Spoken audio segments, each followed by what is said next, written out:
Nikukaribisha sana wewe mtazamaji wa Manyuzi TV kuendelea kupata dondoo za kiburudani kutokea hapa. Bwana, leo Machi 17 mwaka 2026 imeadhimishwa siku rasmi ya kumbukizi ya miaka 5 tangu kilipotokea kifo cha aliyekuwa rais wa Jamhuri ya Muungano wa Tanzania Dr. John Pombe Joseph Magufuli.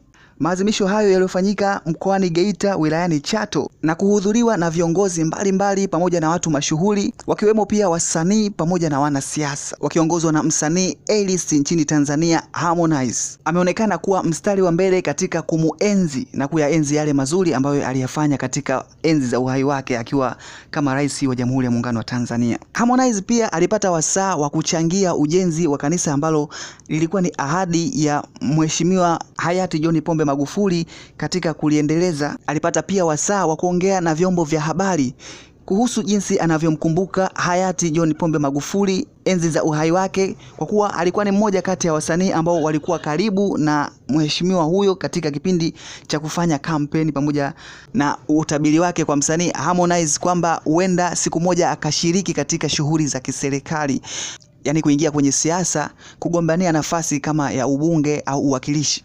Amesema yeye hajioni huko, huku akiendelea kupongeza, akisisitiza kwamba hayati John Joseph Pombe Magufuli ameliacha taifa katika mikono salama ya uongozi wa rais wa awamu ya 6 Mheshimiwa Dr. Samia Suluhu Hassan.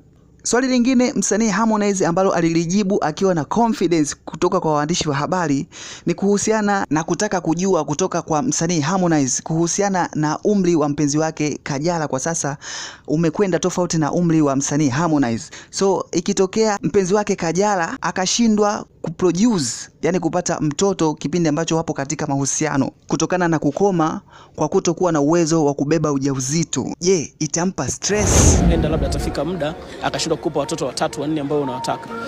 Mimi sitaka watoto bado. I need her face. Watoto to next. Yani mtoto si mom and dad can produce a kid.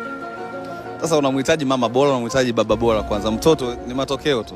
Kwa hiyo the first is family to be strong na kuwa na mtu ambaye anaweza kukusaidia move from another step to another. Mtoto ni matokeo. Do you think kama tutazaa nitamwacha? No. Na hayo ndio yalikuwa majibu ya msanii Harmonize. Bwana, hii ni Manyuzi TV, nimekupitisha kufahamu story nzima ambayo imetokea siku ya leo ikimhusisha msanii Harmonize kujibu maswali kadhaa dhidi ya waandishi wa habari ambapo walikutana katika tukio adhimu kabisa la kuadhimisha miaka 5 tangu kufariki kwa aliyekuwa rais wa Jamhuri ya Muungano wa Tanzania John Joseph Pombe Magufuli katika wilaya ya Chato mkoani Geita. Hii ni Manyuzi TV, endelea kufuatilia kupata updates mbalimbali za kimichezo, burudani, teki pamoja na kufahamu habari za kijamii. Usiache kusubscribe, kulike, kushare na kucomment.